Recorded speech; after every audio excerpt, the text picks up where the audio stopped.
All right, hey, welcome to Late Night with Larry. I'm your host, Larry D, and my co-host over there is Vince. Introduce yourself, Vince. Hey, I'm Vince. I'm Larry's sibling and partner in crime. We do a lot of things together, so we thought, why not just get together and bullshit and let you guys listen to it? That's right. So tonight we're going to tell you guys about our haunting experience. We both lived in the same house that's owned by, it was owned by my mom and her sisters. But when we each got out of the military, it's like we all took turns living in that house. And some pretty interesting things happened in that house. Yes, it was like a Navy halfway house, because us and we had a cousin also that lived there when he got out of the Navy. That's right. And so I think I was the first one out of all of us that lived there. Right. And so I'll just tell you about my stories, and then we'll let Vince tell you about his. So I lived there, and we had an uncle who, he was I wouldn't say transient, but he was an alcoholic, and God bless his soul, he would sometimes sleep in my shed. So there's times at night that I would hear footsteps, and I was thinking, oh damn it, it's my uncle, and he's getting in the shed. Well, I'd get up, get dressed, and I'd go outside and look in the shed to make sure, that he's not in my shed. I don't want him freezing out there or anything. I'd open the shed, and there's nothing in there. But yet I'd hear these footsteps. And we had a basement that was always locked, but entrance to the basement was outside. And I would always hear footsteps going down that basement. Not coming up, I would hear them going down. And there again, I would think, oh shit, my uncle's got in but I'd go outside and I'd check, and the stairway to the basement was locked. So the biggest thing that happened to me was I was married to my first wife. We won't talk about her. And we had our daughter, and she was a newborn, maybe a couple months old. Well, I was working for Coca-Cola at the time, and so here comes bedtime. We would wrap her up, and she slept with us. She had her own, crib and the bassinet, but she would sleep with us. So we went to bed one night, and of course we put her in between us, so, she'd be safe. Well, I remember feeling like I was in this deep, dark sleep. And it's like a paralyzing sleep. Well, all of a sudden, I just woke up and I sat up, and I touched next to me, and my daughter wasn't there. So I shook my wife, and I said, hey, where's Laura? Where's my daughter? That's my daughter's name, Laura. I said, where's the baby? And she said, well, she should be right here. I thought maybe she moved her over to her side to breastfeed her. Well, we kind of freaked out because she wasn't there. Well, when we looked, she was wrapped up, swaddled, like you wrap a baby in the receiving blankets like a burrito. She was wrapped up, and she was all swaddled, and she was at the corner of our king-size bed. And we both looked at each other and said, what the fuck? How did she get there? Well, my ex-wife had a little poodle. And this little poodle, as soon as I saw my daughter, of course, I grabbed her right away and thought like, oh shit, I'm thinking someone's in the house. What the hell happened? Her little poodle ran to the edge of that bed, and it just stood there looking into the dark doorway, growling. And it just wouldn't stop growling. So I forgot what she named that little dog, but she called it, and then the dog just stopped and went over to her. Well, I'm freaking out. I'm thinking, shit, okay. So here I'm getting out of bed real slowly, trying to not make no noise in case I do have an intruder in the house, So next thing I know, it's in the back room. Because the closets had sliding doors. I could hear the closet door just like slide shut. Doom, like it opened from the opposite side and slid to the adjacent side. And I'm thinking, that's where I keep my rifle. Oh my God. So now I'm really freaking out. And I'm thinking, shit, Whoever's in the house is going to get my rifle. So I start creeping down the hallway. I get to that room and I hit the light, and there's nothing. The closet's closed. And I don't know how to explain it, but I was scared. I was scared shitless. So scared, I didn't even go to work the next day for half the day.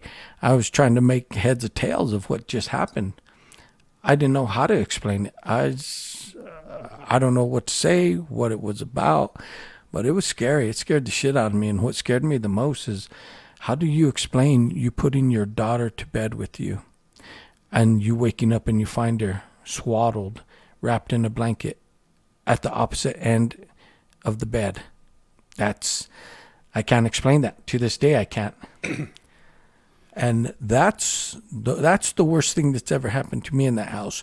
But I would always hear like footsteps, and I didn't really think nothing of the footsteps, except I would always go outside and check because I thought it was my uncle. But, that didn't bother me. What bothered me was the incident with my daughter.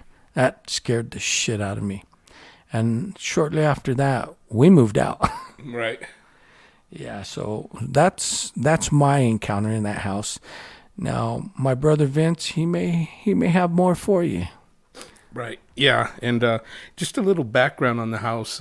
It was built in, I think, the 40s or the 50s. Right. And then the whole area is called Chihuahuita. It was, I believe it was like a camp for the mines or the railroad or something. So who knows what took place on that land before, it was settled and houses being built.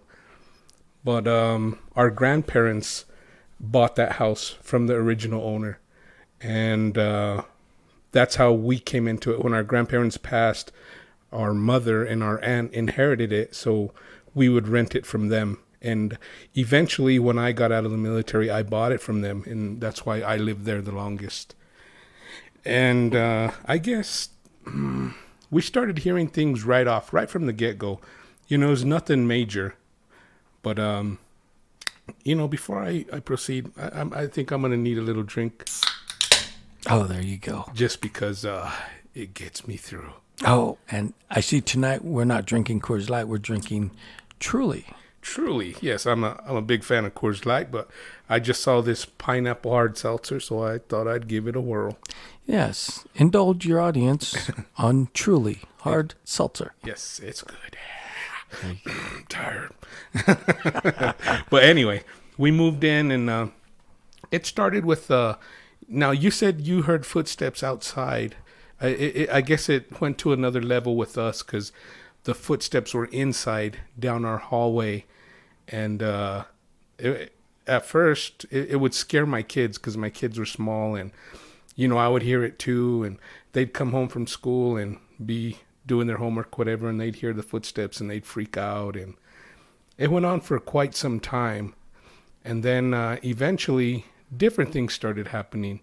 We'd be in bed, and I'd say about 2, 3 in the morning, our pots and pans would start coming off the shelves by themselves. And, that when you're woken up from a dead sleep by your pots and pans coming off the shelf, that'll scare the shit out of you, especially if you have kids in the house, because you don't know if it's an intruder or what.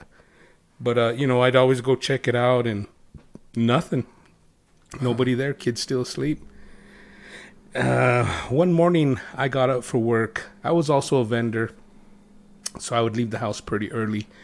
I remember I was brushing my teeth in the bathroom, and we had a towel rack. And my ex-wife, yeah, I had a first wife also. But we don't, that's a whole different podcast. That's right. That's right. But anyway, she used to hang her curling iron on that towel rack. And I was sitting there brushing my teeth, and it just started swinging by itself. And I was like, right in front of my eyes. And I was like, what the fuck? Yeah, that kind of startled me because, it's one thing to hear things, but when you see something like that, it's totally different, and it'll scare the shit out of you if you're not prepared for it. Right. I mean, I never had, like you said, I never had the pots and pans fly out of the cupboards or whatnot. I mean, the first time that happened, what did you think? Well, the first time it happened, I got woken up from a dead sleep, and I was like, what in the fuck was that? It took me a few seconds to even realize what was going on. Then I thought, oh fuck, somebody's breaking into the house. That was my first thought. I'm like, fuck, someone's in the house. Someone broke into the house. Yeah, But but we had a dog outside and he was quiet, and I'm like, what the fuck? No one's in the house. How did this happen? right, You know, and it right. took a while to process what was going on. And there was one incident. We were in the living room. It was in the evening. We were watching TV or something. And my daughter was playing in our bedroom. She was small, probably about 3 or 4 years old. And she just came running out of there screaming and crying. She said when she was playing on the bed, she was playing with her dolls or whatever, that somebody whispered her name in her ear. That's crazy. Yeah, they knew her name, and they whispered it in her ear, and that scared her. I would scare the shit out of me too. Yep. I'd be like, what, who's that? Yep. And I'm working up to the grand finale, but another thing that happened to me is, I guess my kids were pretty young still, and my ex-wife was from the Philippines. So she went on vacation. Her and the kids went to the Philippines to visit her family, and I was home alone. One night I was in bed. I was not like in a total deep sleep, but I was, where you're kind of half conscious and half asleep, and something, it felt like a person got into bed with me. I felt the bed move. You could hear the sheets rustle, and that just scared the hell out of me. I jumped up, I flipped on the light, and I was the only one there. Oh, damn, that's crazy. Yeah, but how do you explain that? Actually shaking the bed and shit. Yeah, I don't know. I don't know. I don't know what I would have done. That's pretty intense. Well, speaking of that, my current wife, she had something similar to that, and this is in the house we live in here. Yeah. Now, I don't think this house is haunted, but like, there's a couple of things that have happened that I'm like, okay, I can't explain it. Okay, the room we're sitting in right now, if I could describe it for the people, it's a large open room. I have a couch and whatnot in it, but I also have behind me a double open closet doors, and they have like ball openings. They pop in, so when they open or close, you hear the ball on top because it compresses, and it pops like pop, and the door opens, and when you close it, it pops because that ball pops up to lock it in place. Well, we're sitting in the living room one night watching TV, and I just heard this back door pop, and I told my wife, "Did you hear that?" And she's like, "I did." And I was like, "That was the back closet door." And she just looked at me and said, "No." I said, "It was." Sure enough, I came back here, and this door, the left door, was popped open. And how do you explain that? Just me and my wife here. Well, a few nights later, a few weeks later, time went by, that happened, and okay, it freaked us out. Okay, coincidence, let's let it go. We'll think nothing of it. Well, she was sleeping in what we call the kids' bed room. So when I have guests, I have a back room and then a bedroom off by my master bedroom on the side. Well, she went in there and she said, "You're snoring too loud," because that's what I do. So she went in there to sleep, and she freaked out. She told me in the morning, she said, "You're never going to guess what happened to me." So just like my brother was saying, she was in that bed laying there, and she said she felt someone get in bed with her. Yet she said she got so scared, she closed her eyes, and she knew there was no one there. So when she opened her eyes, there was no one there, but she swears she felt someone get in the bed. She felt the bed compress, and they laid right next to her. And how do you explain things like that? I mean, Yeah. you don't want to say, "What were you smoking?" because I wanted some, but Right. Yep. But anyway, getting back to the house the location is Gallup. That's where we're from originally. Right. But and it's an old neighborhood. One night, this was probably the scariest thing that I've had happen. I was laying in bed, and I don't know, 2-3 o'clock in the morning. They say that's the witching hour. So I heard crying, and the crying got loud enough it woke me up, and it's hard to describe. The only way I could describe it is it sounds like dogs crying, but crying the way that humans cry. Like maybe a human crying with a dog voice. I don't know. It was freaky. But anyway, I heard it and I woke up and I laid there and I was, what the hell is that? Where is it coming from? But it just started getting louder and louder to the point where I got up. I was like, what the fuck? Somebody's in the house crying. So That's nuts. yeah, so I got up and first thing I did was I went to check on my kids, and they're all sound asleep, in their bed, and I'm walking around the house and it's still getting louder. I'm like, where in the hell is that coming from? I walked to the side door where we kept our dog outside, and he wasn't making a noise. It wasn't him. So I went to the window in the living room, and I went to peek outside. And as soon as I cracked the curtain, it just stopped. That's crazy. Yeah, so that kind of freaked me out. And I guess a couple days went by, and I told my mom about it. And she said, yeah, your grandparents would hear that all the time. And, my family, my grandparents, they're old school Catholics. So, they said, when you hear that, just pray and it'll go away. And, that, yeah, of course I believe. But I still, it still scared the shit out of me. And at the time I was a vendor, and I would go into there's a pueblo south of us, Zuni Pueblo, and they're really good people. And if you really get to know them, they'll share a lot of insight about their culture and stuff. But that's the thing; it's hard to really get in tight with them. Right. I mean, they're not. But once you do, they're very hospitable. They're awesome people. Right. And I just happened to be at one of the stops, and I was talking to a girl, and I was telling her about my experience, and she kind of, she keyed in, and she, asked me, did this happen? Is this what it sounded like? And I'm like, yeah, you're right on. She goes, yeah, I've heard it before. And she asked me, do you live by a cemetery? I said, yeah, there's a cemetery like 2 blocks from my house. And she said, what I heard was the dead crying. And I mean, talk about fucking goosebumps and the hair on the back of my neck standing up. And I probably went pale like a sheet, but I was like, whoa, But yeah, I believe, their culture's been around a long time. So, I mean, they probably know, yeah. Oh, like you said, she said you heard the dead crying. Well, look, in our culture, I'm thinking when you said that, because, yeah, Grandma, when I was a small boy, she had told Mom, she said that's what she heard. She said, I heard it out the window and it was crying. And that's when our nephew lived with her, and he ran in her room, and she told my mom, I heard the Llorona. That's what she called it. So in our culture, when you hear crying like that at night outside your window, they say it's a Llorona, but, Right. And that's another part of the podcast, because there's a lot of stories about the Llorona where we live. Oh, definitely. Yeah, but anyway, after that incident, we still heard the footsteps, the pots and pans, but for me, they kind of started to fade. I'm not saying they went away, but maybe I blocked them out. I didn't hear them as much. And a lot of people say that, if these spirits, they get a reaction out of you, they do it for that reaction.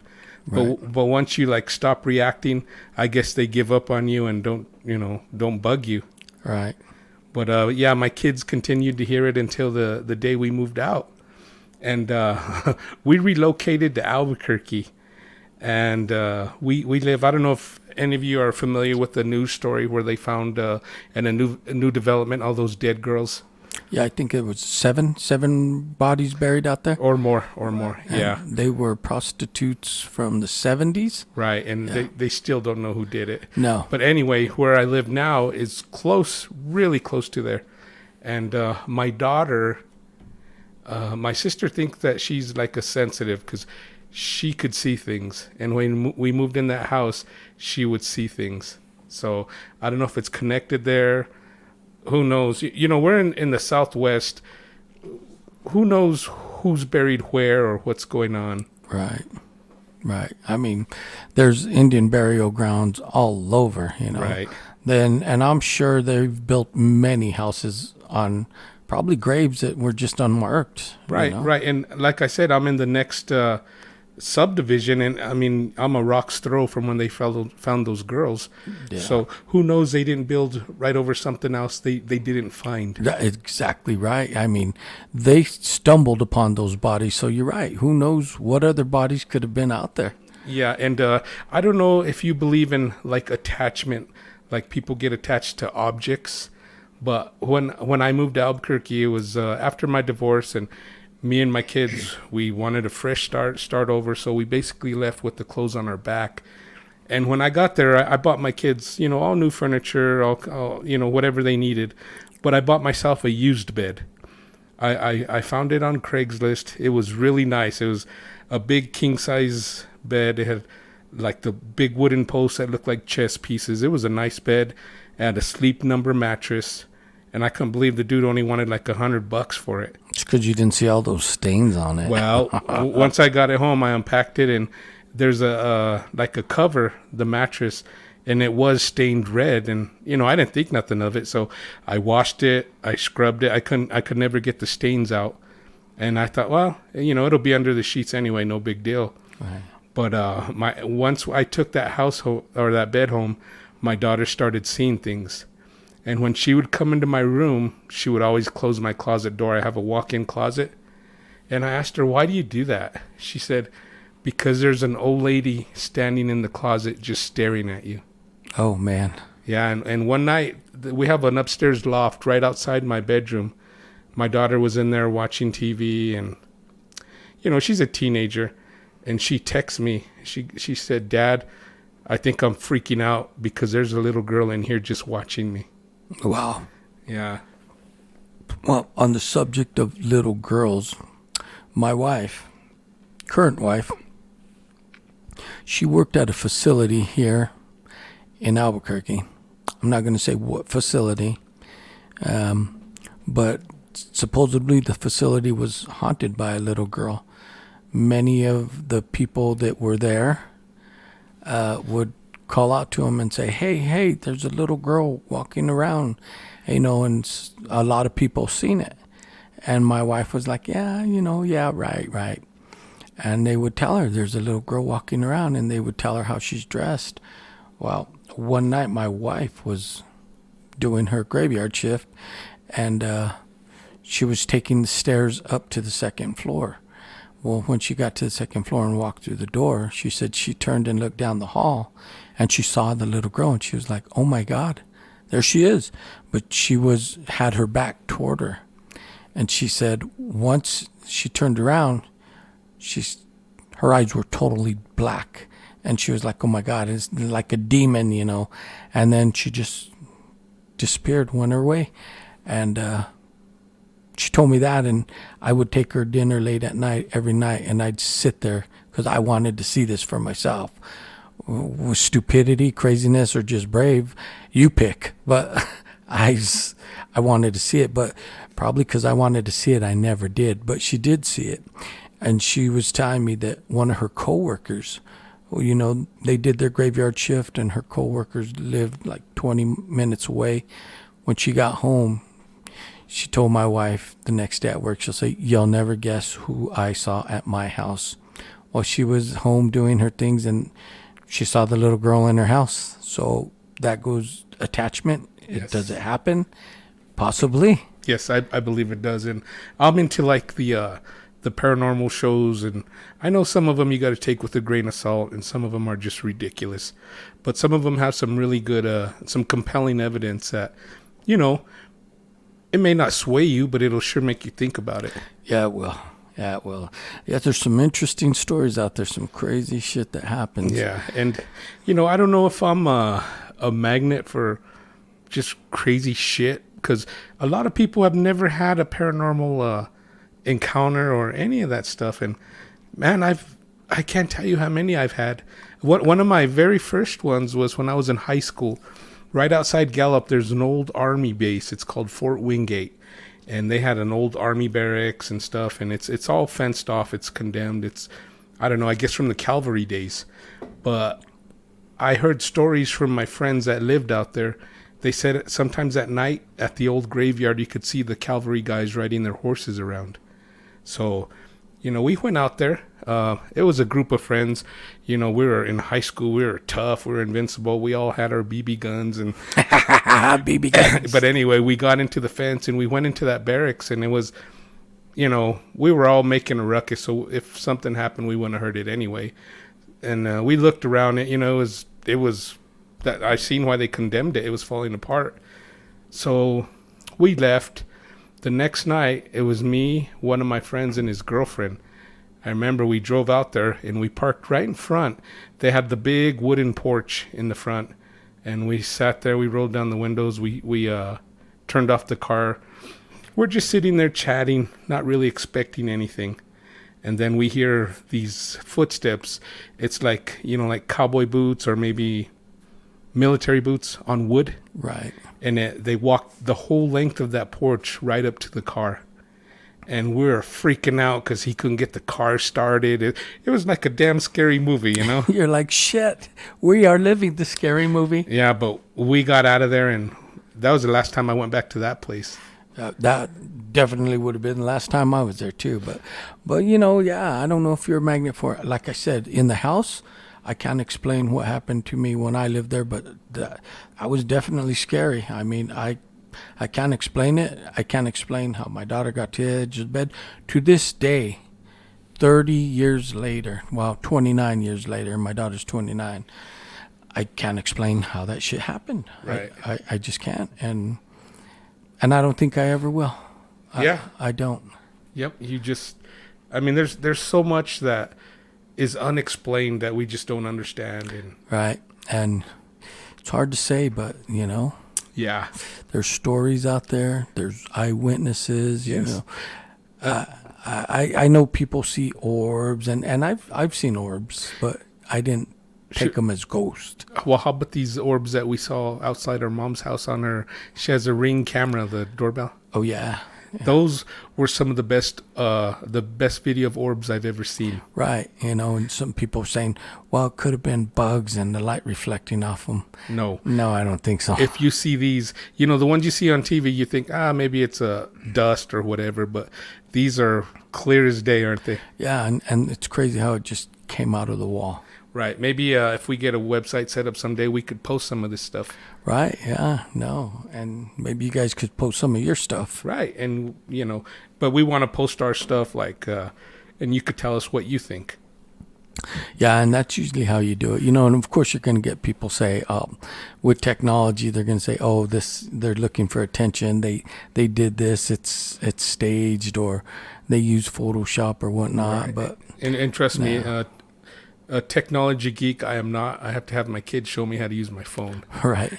No, it's most of the time it can be technology, but we watch these shows, and like you said, the paranormal shows, and you got to take it with a grain of salt, because Right. of course they're in it for entertainment. We're doing a podcast. Are we in it for entertainment? Yes, but we're giving you the story that happened to us. Right. You can believe it, or you don't have to. Right. It don't matter. It happened to me. Right. I want to tell another story real quick about a house I lived in. Sure. I was a young man. I was probably 19 or 20. I was in the Navy. I was stationed in the Philippines, and I was living with my girlfriend, and she was soon to be my first wife. And we had a roommate. It was her best friend. We found a bigger place for the three of us. It was upstairs. It was a nice apartment. And we moved in, and they started telling me stories. See, in the Philippines, they believe in what they call the little people. It's I don't know if they're kind of like fairies, like gnomes or whatever, but they see them from time to time, they say. And it's kind of like in Hawaii, the Manahui or whatever they call it, that they have their little people also. Right. It's something similar to that. But they started telling me their stories because they claimed to have seen one in the house. And, I was young. I was, when you're in the military, you're invincible, Right. You're young and you're strong. You could drink a case of beer and, whatever. Yeah. But now I drink a case of Maalox, but that's another story. But anyway, yeah, I was like, yeah, okay. I was like, yeah, you guys go ahead and believe what you want to believe. And we had a ball in the house because just like the little rubber balls you use to play jacks, because we had a visitor and the little boy had a ball and he left it there, and me and the wife were laying in bed. It was just the two of us home alone, and we just seen the ball go bouncing by. Oh, damn. And guess what? We moved out the next day. I don't blame you. I'd be Yeah. like, who the hell was bouncing that You ball? know, that freaked me out. It didn't scare me enough, but it scared her and her roommate enough. They're like, we're out of here. Yeah. Well, I think most girls get scared right away more than men. Probably because they're smarter than us, and we're like, what was that? Yeah, we're the idiots that think, oh, the cat hit it. No. Oh yeah, but there's definitely some stories out there, and I'm gonna say one story that was told to me. We have a cousin that he got married to a girl we went to school with, and she was married before, and her first husband, they lived in, I think she said Texas, and they were renting a house, and her story goes that they had a little boy haunting their house, and she would see him. She said he was a little boy in a striped shirt, and he haunted their house. But here's the kicker on this one. This is the kind of ghost you want. She said that this ghost would make coffee every morning. And I was like, you got to be shitting me. And she swears to me, she said, yes, he would make coffee every morning. I don't mean he'd do the grounds. She would set the coffee maker up and so that they could just get up and hit start. And these are the days when we didn't have all these automatic things, Right. We're a little older, but she said, yeah, sure as hell, she did get it ready, but even if she unplugged it and left it plugged but ready, she would wake up and coffee would be making every single day. And when she first told me that, I was like, no way. But she said, yeah, she'd be doing laundry and she'd see him pop up in the laundry room and whatnot, but she said she didn't think nothing of it. He wasn't threatening. He wasn't Right. wasn't molesting, wasn't knocking shit over. That was his thing. He made coffee. Right.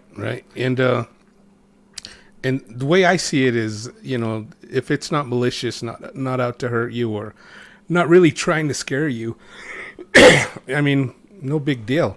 I mean, I could live with it. Right. The thing that bothers me is my kids were getting scared. Right. I could see that.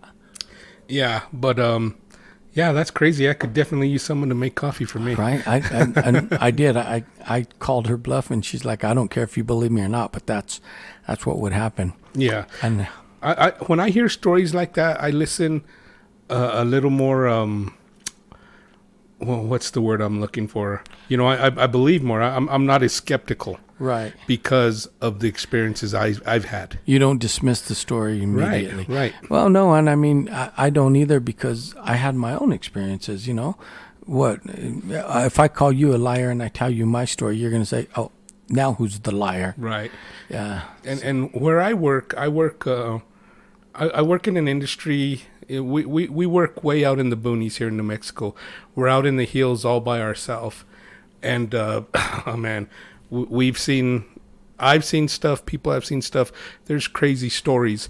They've seen a little boy out there at night in pajamas, walking around. Where you work? Where I work. That's crazy. Yeah, he's referred to as the pajama baby.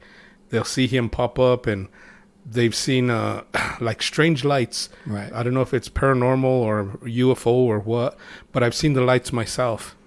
Wow. And one night we moved some equipment, and me and another guy were waiting there, and there was a light up there on the hill. I'm like, what the hell is that? There's nobody up there. There's no roads. Right. And that light stood there till about 20 minutes before the sun came up. We're working the night shift.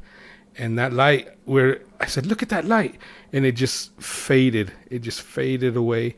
And then the sun started coming up. It was crazy timing. And there's nothing up there. That's nuts.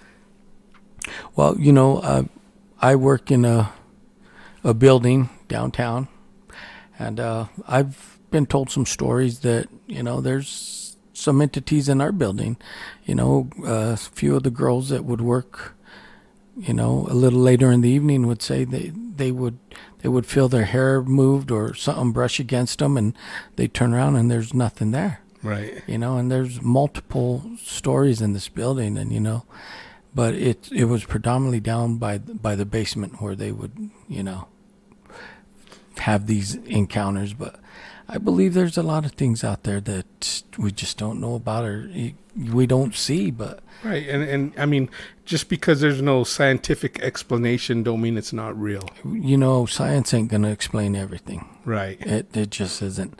And you get your skeptics that, well, if it can't be proven scientifically, which is test, repeat, same thing. Right. Just like in our older podcast where we talked about Sasquatch, science won't acknowledge it because they say the proof's not there, but to me the proof is there.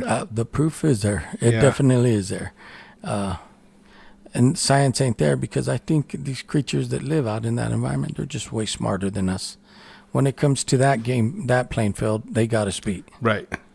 But yeah, and back to the ghost stories. Those are the stories we wanted to share with you guys tonight. Right. And that's just the tip of the iceberg. Yeah. Where we come from, our small town, Gallup, there is so many. The road used to be called 666. We could just go on another podcast about that. Oh my God, yes. There's so many sightings on that road. And just to tell you, we live in a small town where there's been a lot of death due to exposure and people getting run over on train tracks due to, not proud to say it, but that little town, it's an alcoholic town. It's gotten a lot better. I will say that it's gotten 100% better. But when we were growing up, it was, they would pass out everywhere and anywhere. Right. And you say it's gotten better. It did get better for a while, but I would say it kind of shifted because there's, the drug epidemic now. Well, yeah. And we haven't lived there in many years, so we don't really know what's going on there now. But yeah, growing up there, definitely a lot of deaths due to exposure, and there were people just found dead. We would see constantly. We would see it a lot. Yes, definitely. Yes. Well, anyway, we thank you for listening, and these are the stories we're going to share with you. And if you have a story you want to get in touch with us, or you just want to tell us, hey, you're doing a good job, or hey, you guys suck, this is the email you can do it at. It's latenightwithlarry55, all one word, @gmail.com. Right on. Keep it spooky. All right. Thanks for listening.